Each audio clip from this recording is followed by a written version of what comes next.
So last week we were talking about pastured poultry. This week we have 100 layers coming to the farm. So I'm going to go through our setup, our housing, our feed, our watering system, and everything we need to do to prepare for 100 birds that'll be on the farm in a few days. Let's do it. All right, getting ready for chickens. First thing, water. That's what I'm working on now. You see my tractor back here, and you can see it's attached to what I call the water wagon. This is a really inexpensive way if you need to get hundreds of gallons of water to a place on your farm. All total, we spent a couple $100s on this, and basically I think I paid $50 for the trailer that it's on.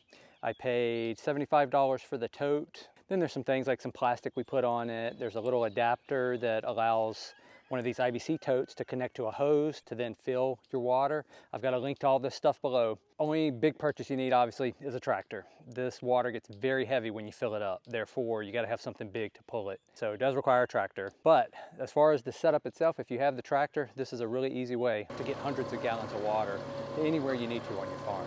All right, so let's get this guy in, we'll get this set up, and then next we'll take a look at the chicken house that hasn't been used in about 6 months, and the fencing that we're gonna use to keep all the birds in. All right.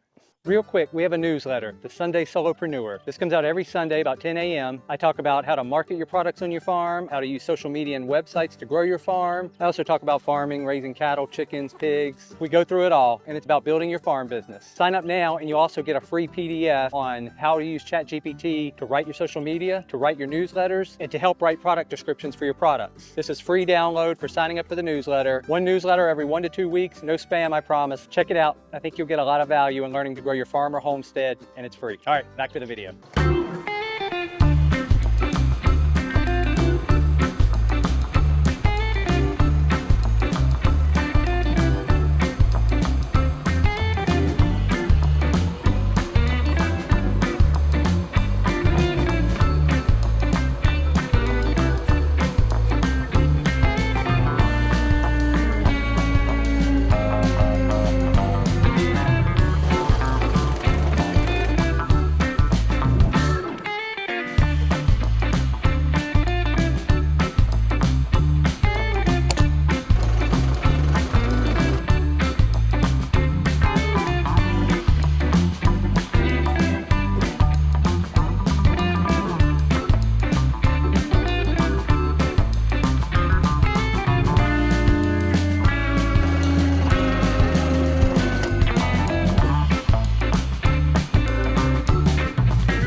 All right, so as you can see here, we've got the water wagon in place. It's basically the IBC tote, runs to a little trough that then has a float attached to it, and that's it. Very simple setup, it just feeds by gravity off of the trailer, and that's how we keep our birds watered. We're doing 100 birds this go around, a little bit less than last year because we're not doing the farmer's market this year. So I'm expecting our demand will be less. Hoping we sell all those and we need more chickens, we can get more. But worst case, if we're not meeting demand, we can sell these chickens too. So it can go both ways.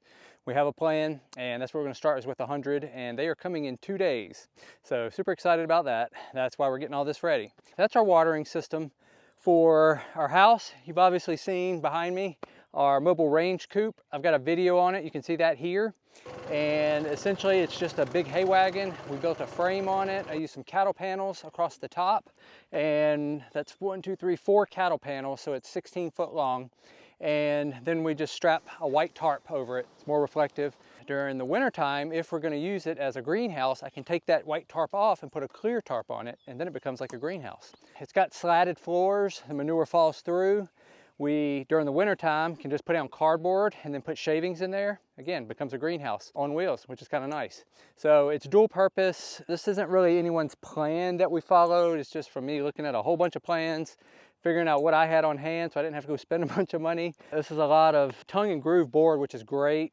Only downside with this is it actually made it a little heavy. I'd recommend if you're building something this big, definitely try to stay with light lumber. Chickens aren't breaking out. They don't need something super strong. This wood, like I said, is a little bit overkill. I just had a bunch of it laying around, and so that's what I used. The egg boxes, I've got 4 Best Nest hen boxes. These are rollaway boxes, so when the hens go in and lay, the eggs roll right out into the box, so they stay much cleaner. And it means we don't have to wash eggs as much, which is awesome. We've got roost inside, plenty for 100 birds. This will do up to 300.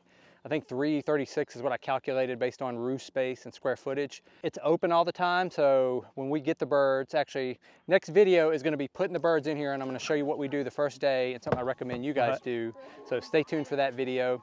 But initially, after the birds have gotten settled in, this stays open 24/7, so they can go in and out as they want. They go in at night, they come back in during the day. We've got electric fence around here, and then within this, there's another electric fence that runs on the outside. You guys may have seen in a couple of our other videos, we had some Great Pyrenees, and they unfortunately passed away. It's been almost 2 years, and then a year and a half ago for the other one. And we just didn't replace them. They were great dogs and amazing for what they did as far as keeping the chickens safe, keeping predators away. The downside was that they spooked very easy, and my electric fence would not keep them in. They, if there were gunshots around, they'd take off. If there were fireworks, they'd take off. Thunderstorms, ambulances, really anything. And when a Great Pyrenees takes off, they love to roam. So they're not just gonna stay around your property, they're miles. And it just became to the point where we decided we were just gonna hold off on getting any more dogs outside for a while. So we're gonna see how it goes this year. We've got 2 electric fences and go from there. We do have dogs in the house. We've got a German Shepherd, and then we've got a little Schnauzer who's probably as vicious as the German Shepherd.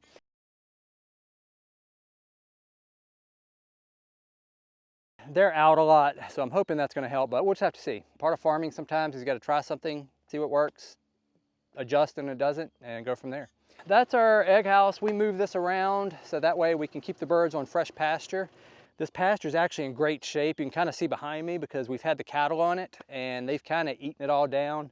And for the chickens, that's good. I want them to have forage, but you don't want super tall forage where then they start laying their eggs and hiding in there. So I want forage, but I want it to be able to, we can see them. We can see everything. And also it doesn't give predators a place to hide. So that way the birds can see stuff coming if there was an issue. You probably saw me dragging a trampoline around. This is just another little shade structure we use. It makes a great little shade structure. It used to be my daughter's trampoline, and we had a bad wind one day and found it a quarter mile down the hill and just tore all to hell.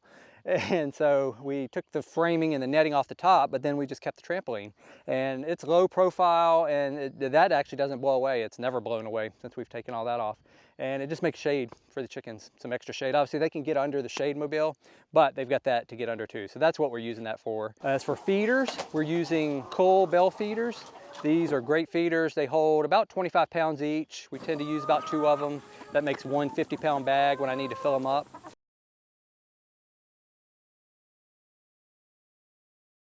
And at 100 birds, I'm anticipating about every 2 days having to fill those. When we had 200 birds, we were filling it every day.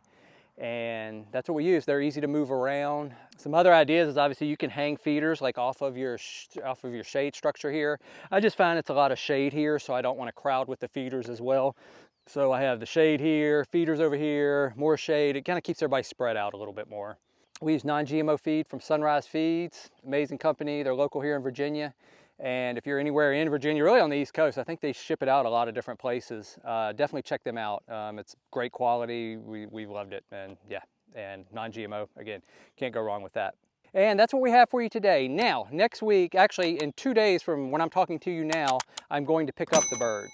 And when we do that, I'm going to show you, that'll be a separate video on picking them up and some special things that we do for the first couple days to really help make sure things go right the rest of the season. So watch for that video. And if you want to see some other videos on how we raise our layers, feed our layers, and take care of our layers, check out this video here, and we'll catch you in the next one.